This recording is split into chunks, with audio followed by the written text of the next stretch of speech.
Hi, today I will give you some uh, rules in drawing the shear diagrams and also rules for drawing the moment diagrams to uh, easily draw these two diagrams and to give you some other aspects or other ways of doing it.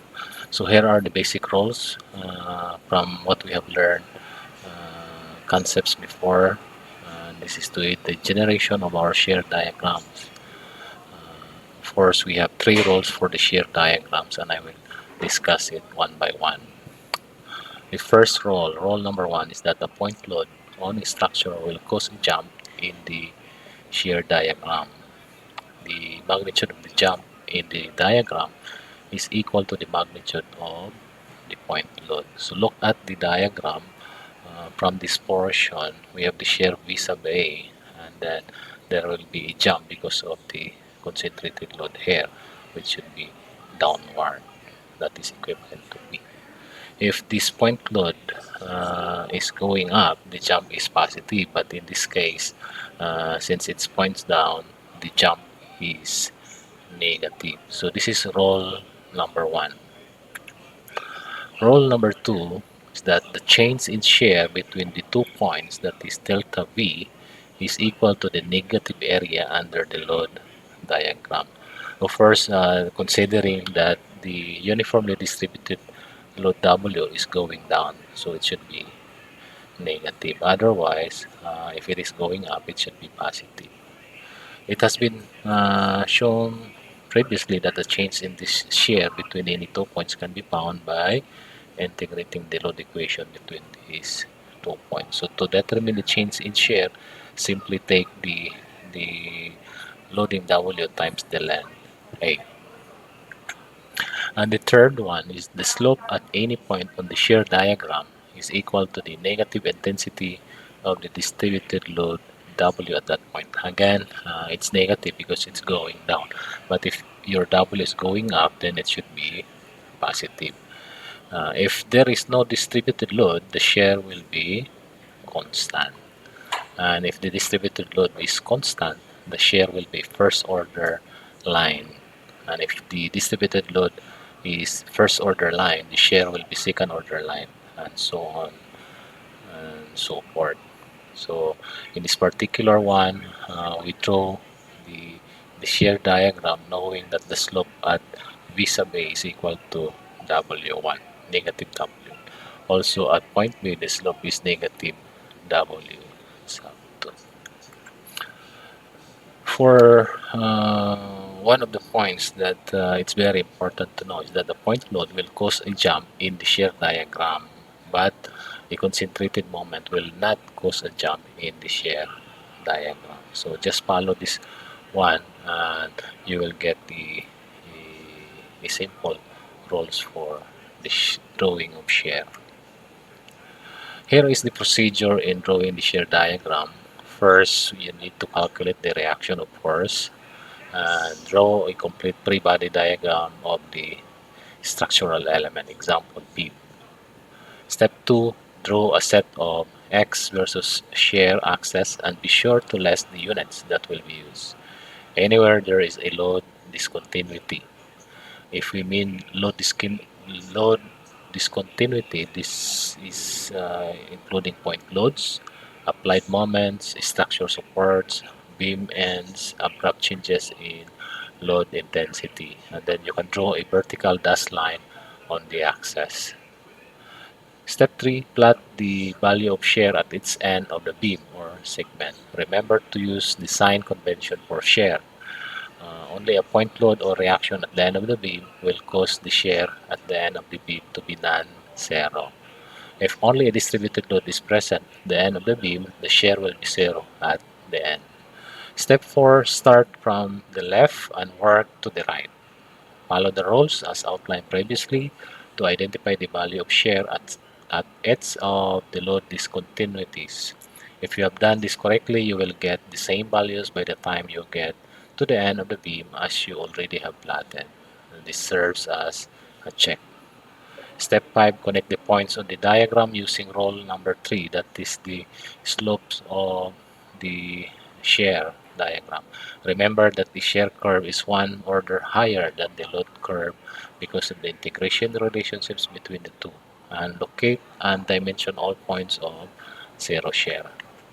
For the moment diagrams, as with the shear diagrams, there are a couple of basic rules using previously learned concepts that aid in the generation of the moment diagram. So we have rule number 4, 5, and 6. For rule number 4, a concentrated moment on a structure will cause a jump in the moment diagram. So just like the concentrated load in the shear diagram, this concentrated moment will also cause a moment diagram, cause a jump in the moment diagram. The magnitude of the jump in the diagram is equal to the magnitude of the concentrated moment. If the moment is clockwise, the jump is positive, that's going up. If counterclockwise, the jump is negative, going down. So in this particular diagram, this is clockwise, so there is a positive jump going up. The change in moment between 2 points is equal to the area under the shear diagram. Just like the shear diagram, to compute for the change in shear, just simply take the area under the shear diagram. Look at this diagram. We have a trapezoid, so take the average of VE and VB and multiply it by the distance A. That would be the change in the moment for this diagram. Also for rule number 6, the slope at any point on the moment diagram is equal to the value of the shear V at that point. So if the shear is constant, the moment diagram will be first order, and if the shear is first order line, the moment diagram will be second order line, and so forth. As you can see here in the diagram, the the slope at point MA is equal to VE, and at this point the slope is VB. Okay, so those are the 6 rules that we have to use in our drawing the shear and moment diagram. But take note also that the concentrated moment will cause a jump in a moment diagram only, but the point load will not cause a jump in the moment diagram. So you can just separate the concentrated force and the concentrated moment. Here is the procedure in drawing the moment diagrams. We also have 5 steps. So step 1, construct the shear diagram. Make sure all points of zero shear are identified and dimensioned. Why? Because that is the location of the minimum and maximum bending moment. Step 2, draw a set of x versus moment m axes and be sure to list the units that will be used. Anywhere there is a load discontinuity or a point of zero shear, draw a vertical dash line on the axis. So aside from the point of discontinuity, you have to draw a line also for the point of zero shear, because that is again the location of either the maximum or minimum moment. Step 3, plot the value of moment at each end of the beam or segment. Remember to use the sign convention for moment. Only concentrated moment or moment reaction at the end of the beam will cause the moment at the end of the beam to be non-zero. Step 4, start from the left and work to the right. Follow the rules as outlined previously to identify the value of moment at its end, at edge of the load discontinuities and points of zero shear. If you have done this correctly, you will get the same values by the time you get to the end of the beam as you have already plotted. And this serves as a check. Step 5, connect the points on the diagram using rule number 6 for moment diagrams. Remember that the moment curve is one order higher than the shear curve because of the integration relationship between the two. So here is an example so that you can directly apply those rules, 6 rules, and the procedure in drawing the shear and moment diagram. We have this particular beam, a simply supported beam with concentrated loads applied at 10 feet from the left and 30 feet from the right. So for our solution, we need to determine first the reaction. But in this particular example, we already have the reactions to shorten our computation. Next is you have to draw the axis, the vertical axis as the shear V, and including the units, that is kips, and the horizontal where is x-axis, and the origin will be at the left portion at the intersection of the x-axis and the V axis. And also you have to look at the points of load discontinuity, because you need to draw a broken line or a dashed line as a guide for our drawing. Next is you have to take note on the shear on the left and the right end of the beam. Here we have 70 kips. Since it is going up on the left, so it should be positive. So we have written positive 70 kips on the left hand portion of the diagram, and also minus 50 on the uh, right hand portion of the diagram. So in drawing the shear diagram, we need to follow the rules from point to point. As the procedure says, we need to start from the left to the right. And since we have started drawing the 70 kips on the left hand side at point 1, we need to determine what particular thing to do from point 1 to point 2. Here, from point 1 to point 2, we need to use roll number 2, because there are no area under the load, so it should be horizontal. Next is from 2 to 3, we can use roll number 1. There will be a negative jump because the applied load 80 kips is going down. So from 70 minus 80, so that should be minus 10. So you can see we have written the minus 10 at point 3. Then we can draw points 3 to 4, again using roll number 2, because there is no area under the load. And the area A sub 2 is as shown. And then going back from point 4 to point 5, there is a negative jump at this portion. So we can use roll number 1 again for the negative jump. So from negative 10 minus 40, that would become minus 50. And then from 5 to 6, you can use roll number 2, no area under the load. And of course, in going from points 5 to 6, we find the shear negative 50 kips at the end. This agrees with the value we already have there, so we have done it correctly. Next is the moment diagram. We can draw first the axis. Again, the vertical axis is M, that is keep put, and the horizontal axis as the x-axis, and the intersection between the two axes is the origin, or we point out here to be 0. And also we can draw broken line or dashed line at the load discontinuity occurrence, of course, as a guide in drawing the moment diagram. Also, if we can find the 0 shear, we can also include line at the point of 0 shear.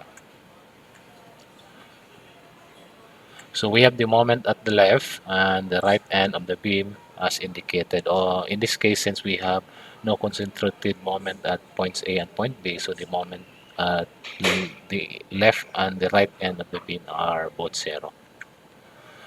So to draw the moment diagram from point 7 to point 8, we can use roll number 5. That is the area under the shear, or we have the height of the shear A sub 1. As you can see, we have the height 70 times the distance 10. So 70 times 10, that's 700. So the moment from point 7 is 0 to point 8, which is 700. And take note, since this is there is no slope on the shear, the next is that a straight line. So that's the moment, which is a straight line.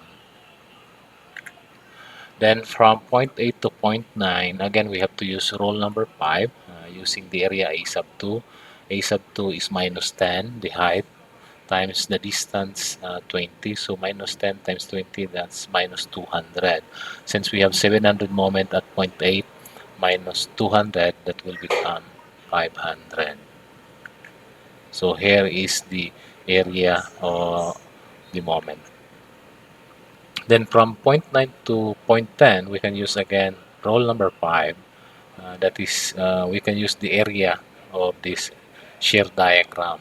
We have minus 50 times 10, that's minus 500. Since we have 500 keep put moment at point 9, minus 500 keep put for this particular area A sub 3, so that's equal to 0. So in going from point 9 to point 10, we find the moment 0, which is what we have found in step 3. So this indicates that we have done it correctly. Of course, what we have done is to connect the dots in the diagrams using rules number 3 for the shear and rules number 6 for the moment diagram. Note that the distributed load is 0, so the shear is constant and the moment is first order. Another example is here we have to compute the or draw the shear and moment diagram of this particular beam. Again, the reactions are given to shorten our uh, computation. And then we can draw the axis directly under the load diagram, that is the vertical axis as the shear in kips and the horizontal x in terms of bit. So also we have to draw broken lines or dashed lines under the points of discontinuity. Here we can write down the shear at the left end of the beam, which is 116.7 upward, and also the shear at point D, which is 40 kips positive. Then after that, from point 1 to point 2, we can draw the shear diagram using rule number 2. That is the area under the load, which is minus 4 times 40, that's minus 160. And then from point 2 to point 3, there is a negative jump, so that's rule number 1. We have 30 kips actually, so that's why minus 43.3 minus 30, that's minus 73.3.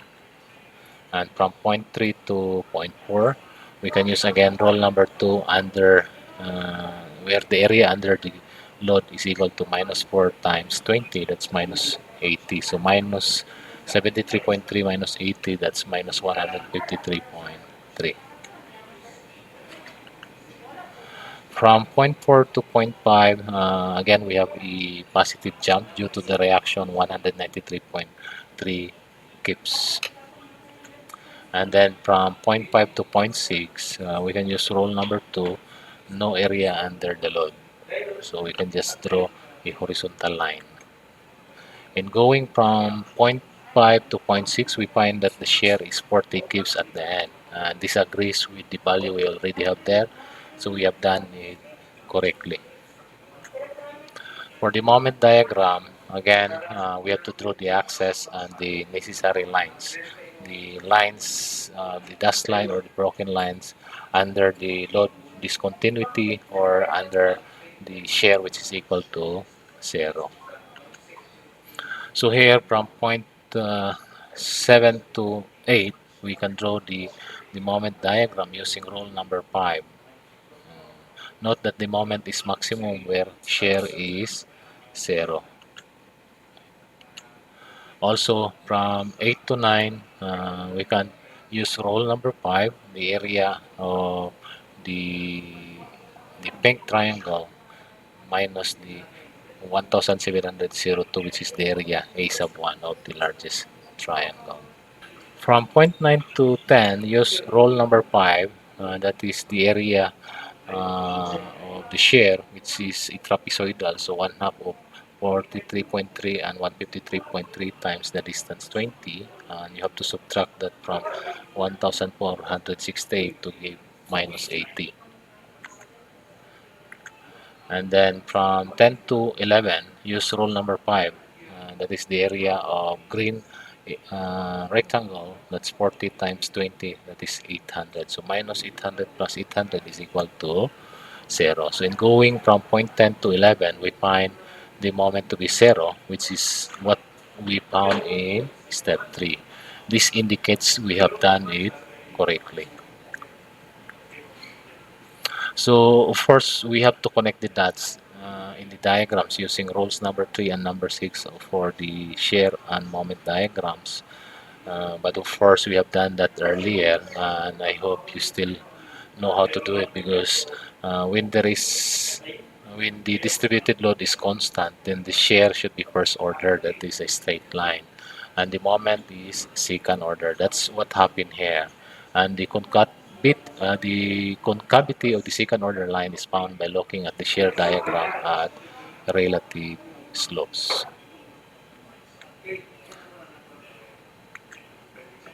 Of course, we have some examples here, but I will not go into details. But I just want to show it to you here so that you will have more examples to follow. This is a cantilever type structure. Of course, it's important that there will be a moment release at point C and point D so that it will become statically determinate, meaning you can solve for the reactions directly. So here you can just draw the shear and the moment diagram following the procedure as outlined.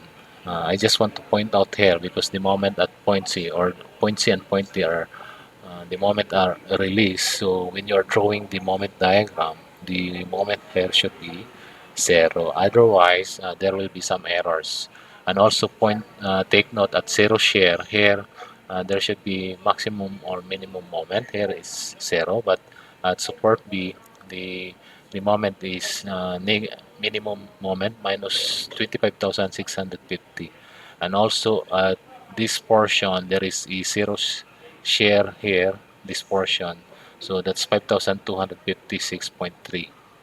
And then also under the support at E, that's minus 21,150. Again, this is very important, because in our design, we need to look for the location of the maximum share and the maximum moment for our design. So here are the areas A1, A2, A3, A4, and A5 for your reference. Another example is for this beam with a concentrated moment at 2 points.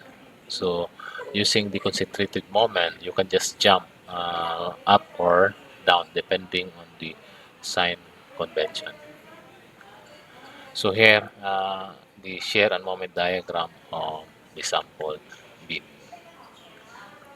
Of course, I have shown this one already, but I just want to reiterate that if you have a triangular loading, just like this one, uh, you will need to compute the area of the share. But there is a problem here, because this is a second order curve and it's not easy to determine. A1 it's easy, but for A2 it becomes complicated. I hope you will get this one, because there is a formula for that. The area under the second order curve, just like this one, but the area A sub B is equal to 2/3 of base times the height, and for the AC that's 1/3 base times the height. But there is a catch here. This is only valid if one of the shape has a zero slope, just like this one. This is zero slope, so you can apply this area for A sub 1 but not for A sub 2. So if you compute for A sub 2, you need to compute for this diagram with zero slope. But if you cannot do that one, another way of doing it is just to sum up moment here, either on the left side or the right side of the beam. Aside from the shear and moment diagrams, we also have what we call the axial diagrams, the force perpendicular to the longitudinal axis of the member. Axial diagrams for structural members are not used as often as the shear and moment diagrams. The reason for this is that the axial force in a member is often constant along its length. So in cases like this, it is just easier to report the axial force for the member than to provide a diagram. However, there are times when the axial force along the length of a member varies, so it is particularly useful at times like this to sketch the axial force diagram. The rules for this will not be laid out specifically, rather we will simply indicate that the rules are very similar to the first two rules used for creating the shear diagram. So you can just follow the rules used in the shear diagram. Therefore, a point load causes a jump and a distributed load causes a change in axial force. So here are two simple examples to draw the axial force diagram. So if we follow the rules for the shear, rule 1 and rule 2, and noting that the compressive force is negative, that is pointing into the member, tensile force is positive, pointing out to the member. If you say axial force is pointing to the right, it causes a negative jump. And if the axial force is pointing to the left, it causes a positive jump. So here we have 44K, which is going to the left, so it should take a positive jump, so it goes up. Uh, then we have a zero slope, and then we have a 32K, which is going to the right, so it will cause negative jump. So minus 44 minus 32, that's 12.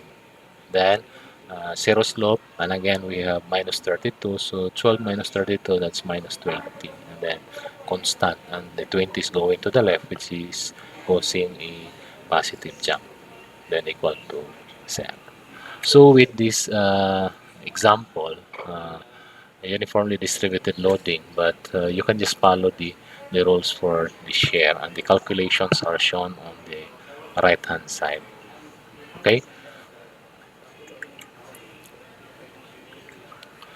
For the frames, in drawing the shear and moment diagrams of beams, actually, this is very useful for rigid frames as well as for individual members.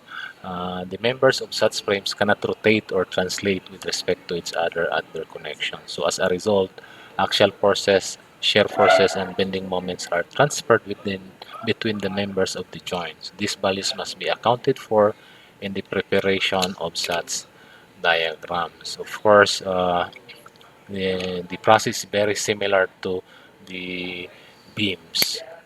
So in this case, we need to complete the pre-body diagram, which must be made for each member of the frame individually. So if you have a frame, you need to separate the individual members. And also, if there are loading, you need to resolve it into its parallel or perpendicular to the axis of the member, so that it would be easier to draw the shear and the moment diagram. Also, you need to define the coordinate system for each member. It's very important. So here is an example of the frame.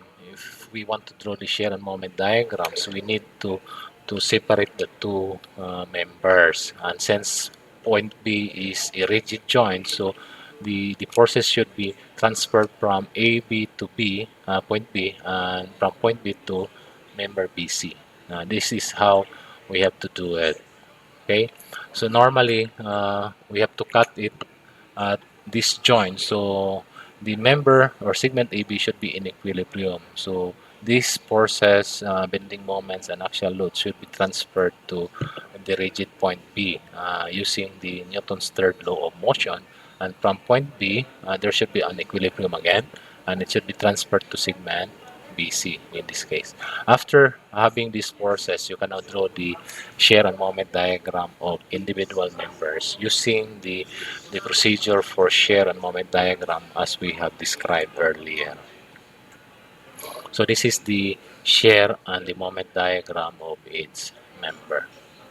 Also, we have another example more complicated than the earlier one because we have three uh, segments. So here again, you need to cut segment AB and separate joint B, segment BC and separate joint C, and segment CD. Here is the separation of the three segments and two joints. Again, you have to use the equilibrium equation to determine the shear, the axial force, and the bending at point B at the end of segment AB. And it should be transferred at joint B. And joint B should be in equilibrium. And these forces should be transferred to point B at segment BC. And then take the equilibrium equation again to compute for the other forces, and it should be transferred to joint C. And joint C should also be in equilibrium. And then these forces, axial force, and moment should be transferred to point C at segment CD. Okay, So that's how we do it, and as you can see, it's more tedious than working on the beam. But anyway, as long as you understand what you are doing in the beams, you can also do that in the frames. And after working on it, you can now draw the shear, which is the above portion, and the moment diagram at the bottom.